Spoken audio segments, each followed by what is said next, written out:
What's up, everybody, and welcome into the number one Group of Five college football show in the world. This is the Group of Five guys, and our mission is to be the voice for the Group of Five football programs, voice that the mainstream sports media absolutely refuses to be. We need your help to do that. We need you to hit the follow button on all the social platforms at Group of Five guys. Go to YouTube, Apple Podcasts, Spotify, wherever you get your best podcasts. Subscribe to the channel, leave a 5-star rating and a review. Most importantly, tell your family and friends all about us. On this episode of Inside Drill, East Carolina head coach Blake Harrell joining the show for the very first time. An East Carolina coach coming on the Group of Five guys. Hope you enjoy it. Well, guys, another guest upon popular request. Staying up in the Carolinas, kind of that region, we got East Carolina head coach Blake Harrell joining the Group of Five guys for Inside Drill. Coach, thank you for coming on, sir. Yeah, guys, appreciate you having me on. It's an honor to be on with you guys tonight and really follow a lot of your content through social media, and you guys do a great job. And excited to be a part of it tonight. Coach, I want to kick this thing off and pat myself on the back a little bit because I'm fairly certain, I think it was after y'all beat maybe FAU last year. I got on here and I put on Twitter, I said, I think Coach Harrell's coached himself into the permanent head coaching job. And sure enough, 2-3 weeks later, you got it. And here we are talking to you. So, Well, I appreciate you saying it and making it happen. I mean, really, I did nothing. You made it all happen. So yeah, since you said it, came to fruition, and I that's appreciate you it. doing it. But it was a lot of fun, and just we had Temple game 1, FAU game 2, and got some things rolling there, and it was a lot of fun moving forward, and end up with a permanent job, and beat NC State in the bowl game, which was a huge win for our program, our fan base, and really excited about the next steps forward. But it's been a lot of fun so far. What's that process look like from you're on the staff and then Yeah. do you go from, oh boy, like is my job here safe? Where am I going next? Well, now I'm Yeah. the interim head coach. Kind of walk us through that whole thing. There is no question. Like the day I walk in, I remember I was at the Starbucks on the way in the office, and I get a call from the associate AD, and he's like, "Hey, you here yet?" I was like, "Well, I'm just right around the corner. Get some coffee. I'll be there in a second. Everything good?" He's like, "Oh yeah, just swing up when you get here." And I'm like, "Oh yeah, well something's wrong. Something's up." And like, one of our players screwed up, or maybe they're gonna send me home, whatever it may be. And walk up there to the news, and they're like, "Hey, we want you to be the interim head coach and take over. You got full autonomy of the program." And I was like, "Okay, I'll do it, but give me just a second." I said, "You gotta let me process all this. I just felt like I let the previous head coach down. I wasn't doing my job, obviously, or he'd still have a job. Um, so all those things are going through your mind, but at the same time, you owe it to everybody else in your program to quickly rebound as quickly as possible, and get everybody back on the same page. And at the same time, our players felt the same way. They felt some pain, some hurt, some different things. So you had to get them through it and be there for them. But then you also had a game in 6 days. So a lot of mixed emotions, a lot of different emotions, but you had to look forward. And I think one of the things we talked about to our players is don't focus on December. And I called a lot of different people. I called Ruffin McNeil, who was a Pirate great, and I called Spencer Danielson. And I said, "Hey, getting different advice from him." And Spencer told me, he said, "Hey, focus on your seniors. Rally around those guys. They got 5 games left." He said, "Your freshmen, sophomores, juniors, all they're thinking about is where they're going to be in December, the transfer portal, who's their next coach." He said, "Rally around those guys, and they'll help you hold it together." And then once I did that, it was really like focus on today. Today's the most important day of the year because it's the only day we're promised.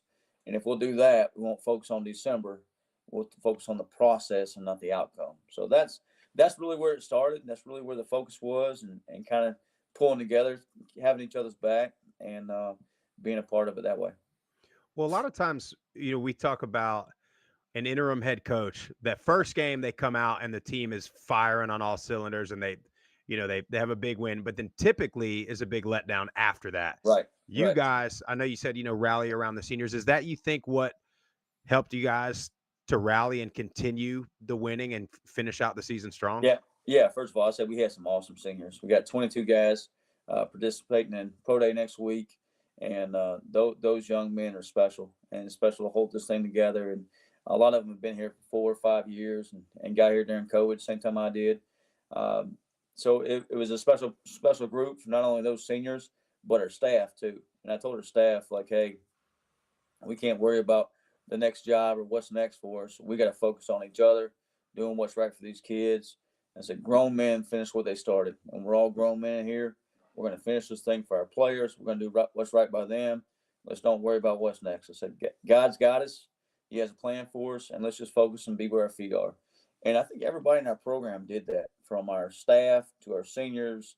And I walk around the building and just thanking the medical staff or the training room or the weight room and telling everybody how much I appreciate them, how important they were, and everybody pulled together. It was almost like sometimes when you go through life and things are going good, everybody's always together. But sometimes when you go through life and something happens, a tragedy or something or a loss, everybody kind of pulls together as a tight knit family, and that's really what happened with our program.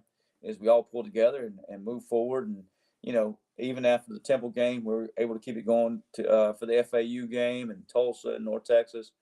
So it was a good times and a lot of fun for that. And coach, I think every position coach, coordinator at some point wants to be a head coach at some point in their career.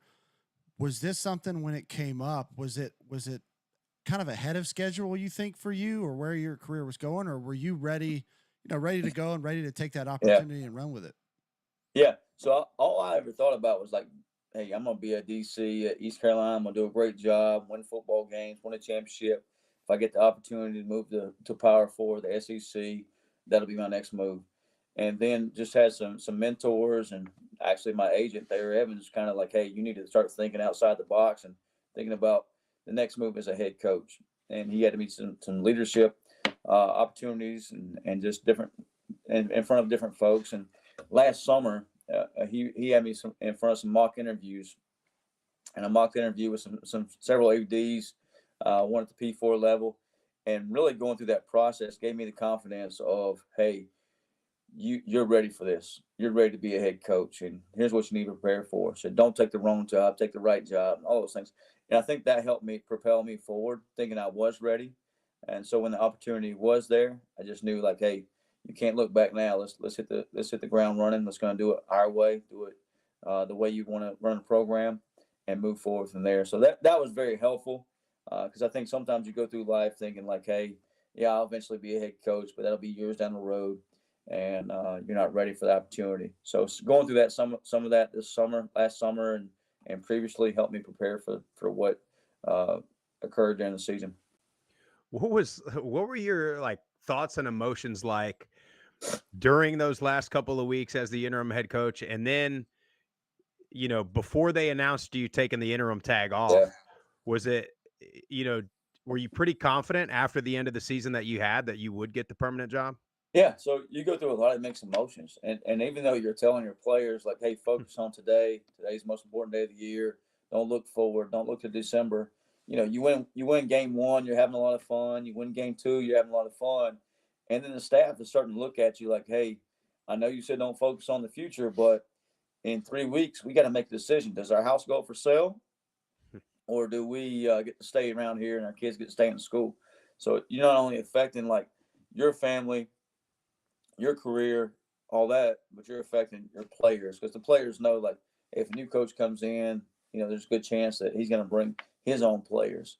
Your staff knows that hey, if a new coach comes in, they're probably out of here and they don't have a chance to stay. So you start to think like, okay, well, we've won 2 games in a row. If we win a third game, maybe I can become the head coach then and make it a permanent job, not just for Blake Harrell, not just for me, but for our program, for our players, for our staff.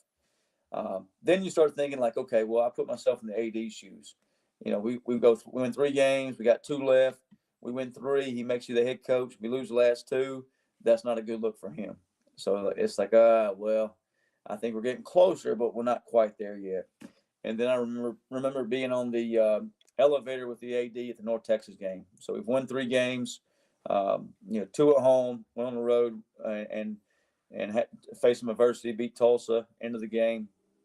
And we're facing North Texas at North Texas, and the AD was on the elevator, and he looked at me and said, "Hey, we're not the same team we were earlier in the year." And he gets off the elevator, and I call my wife, and I was like, "Hey, I think we got a chance. If we can just win this one, I think we got a chance to make this happen, and we don't have to pack the boxes or anything.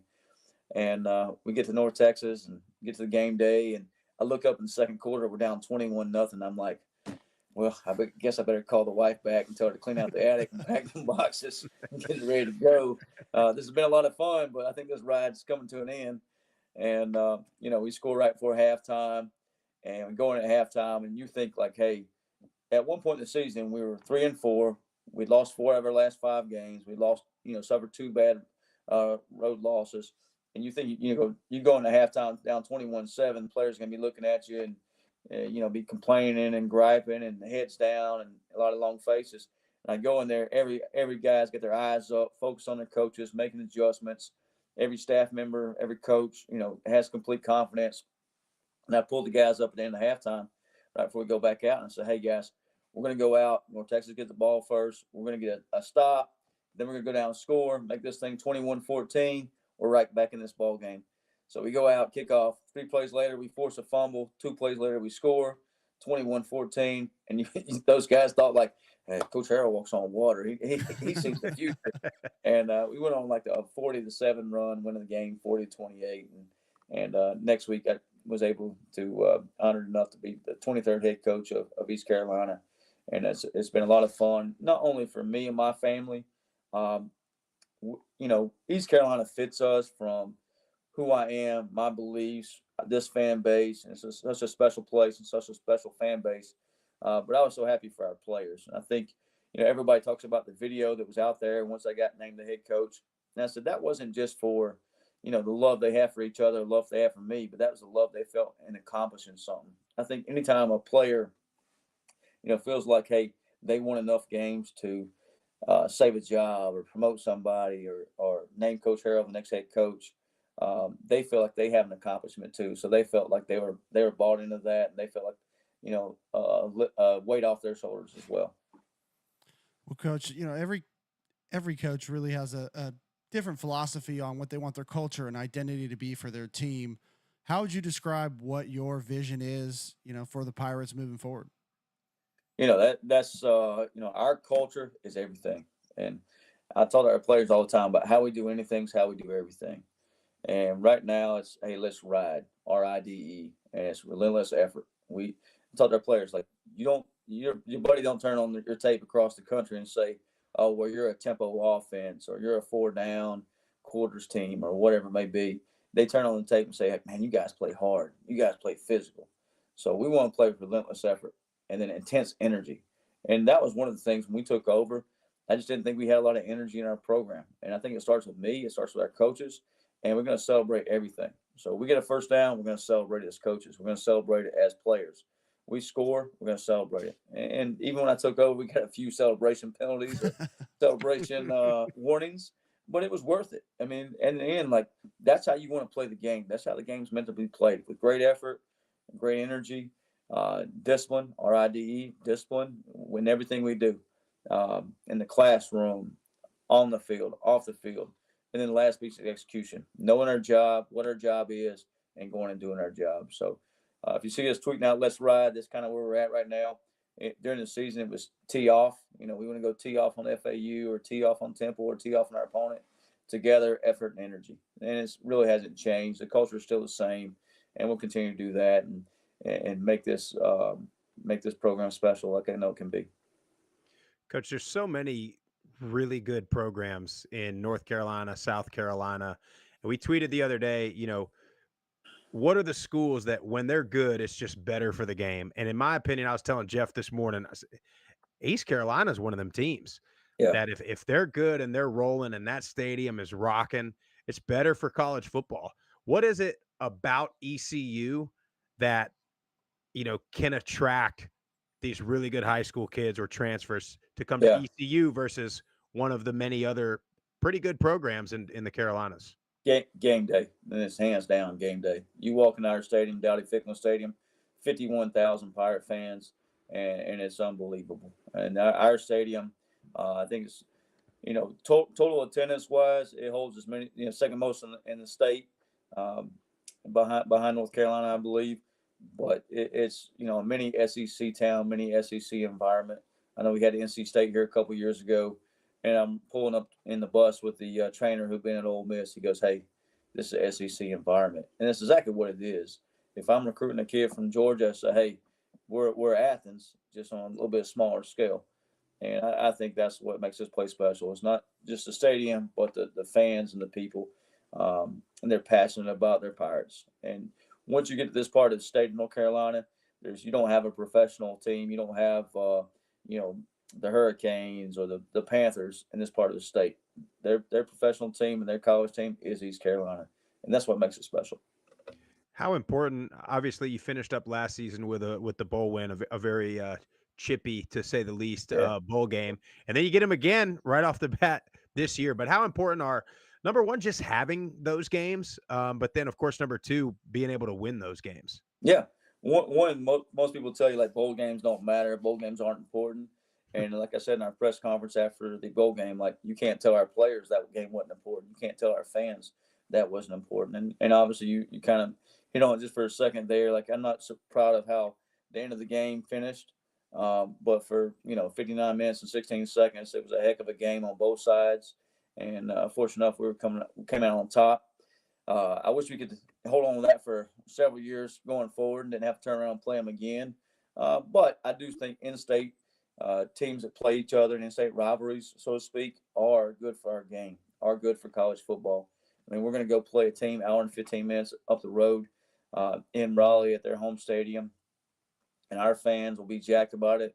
Our players will be jacked about it. Their fans will be, fired up and jacked about it. And obviously, we got to clean up the end of the game there, and working hard to do that in the offseason.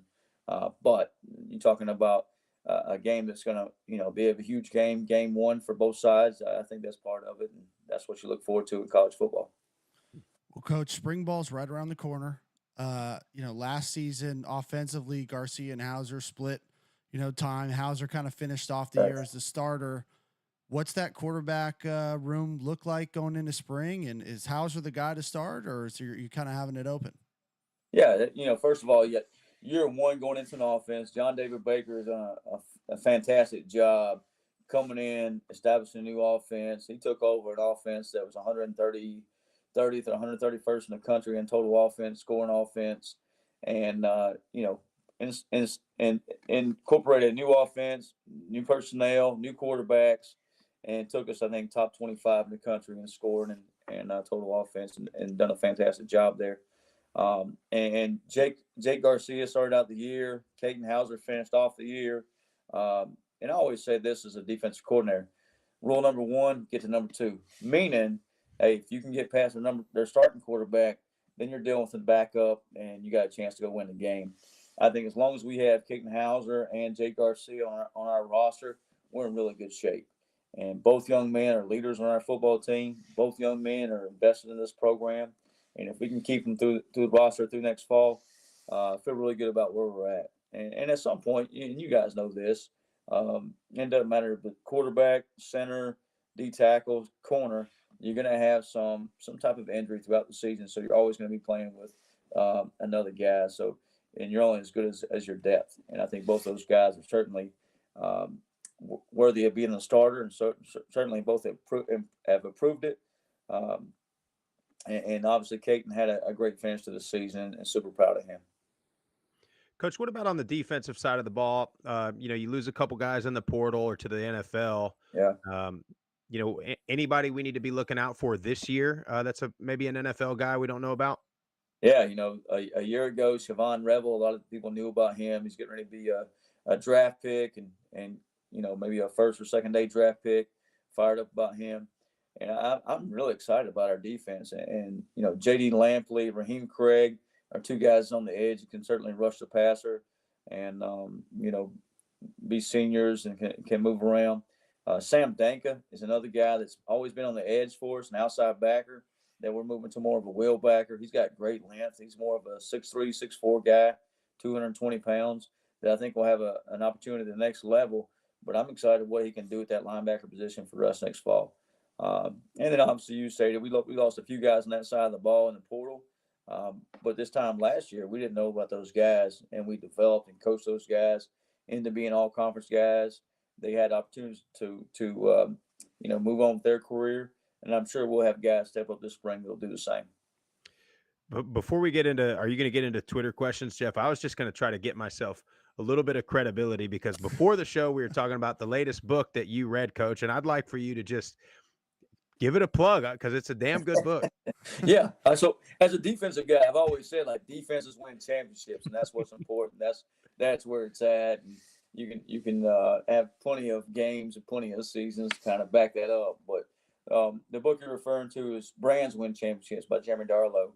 I read it about 7-8 years ago, and it was kind of one of those reads 7, 8, 10 years ago that didn't really think much about because I didn't affect the program the way I do now, and just went back and reread it.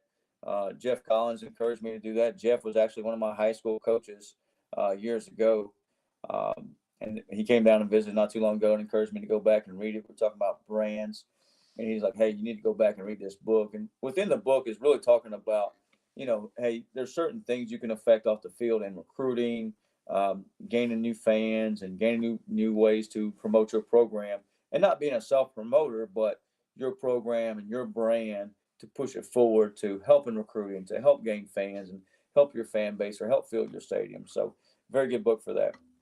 You just made Sprouse's year because he's been talking about that book. We're going to clip that and post it on every social for every day for the next year. make sure we both get kickbacks off of it. We got to get Jeremy Darlow involved in this. I mean, no doubt. For plugging that thing. And you know what? The book is probably, a dozen years old at least, 2010. Yeah. And it's still good, really good content. Yep. Yeah, it's good because it for me, I look at it twofold. I look at it one as what the programs can do to get their brand to a quote championship spot, but then also, from our end, we get on here and talk about the national media and talk about how, the big brand is the one that's going to be ranked higher. And so, I can go on and on, but I like it. Maybe you need to come be our brand manager. Hey, tell me where to sign. Awesome. Go ahead, Jeff. Well, we got a couple Twitter questions, Coach. The first one's from Rohan Patel. He said, what are some of the things you've switched up in spring training this year or potentially this year from last year? Or is it going to be very similar? No, I think, when we focused on during the season was kind of, right or wrong. I just thought where we were at in the season, we're, 3-4, lost 4 of the last 5. And I thought hey, we had to switch a lot of things and make a complete shift. And part of it is I always want to be a relationship coach, be tight with our players. I don't want to be a transactional or business, making a transaction deal where I'm a business coach and we're sitting down making a business deal. I want you to, I want to be able to coach you and motivate you and help you get to your goals and achieve those. But at the same time, you view me the same way and not just as, hey, I'm playing for you because we made an NIL contract deal, So that was part of me hiring the GM and general manager was to let that person take care of the business side of it. And I can still take care of player relationships. One silly thing, I put a bunch of snacks, and I'm talking about the good kind of snacks, Debbie cakes and Twinkies and, all those that we as old guys like in my office. And it was really our office on the second floor of the building, the players' lounge, locker rooms, meeting rooms, all on the first floor of the building. So they got no reason to come up to the second floor. So I put those snacks in my office just to have those players to have a reason to come up there. And I put a PlayStation in there. And I don't even know how to turn the thing on, but it's an opportunity for those guys to come, hang out, play a little PlayStation, as well as recruits as well. So that's who I want to be. That's who I want to be our program about. I like it. I mean, who's going to turn down a Debbie snack cake? Or a Twinkie or, Can't do it. Jeff, any one of us three eats one right now, and we're 5 pounds heavier by the morning. You can't just eat one, though. Yeah, that's the problem. Especially those little Reese's cups. The Reese's cups they get. Yeah. Put them in the freezer. Those are money. Yeah. Those are fantastic. All right. Second Twitter question we got is from Yes, I Am Pirate. He said, is there any consideration into making this spring game closed to the public for poaching reasons?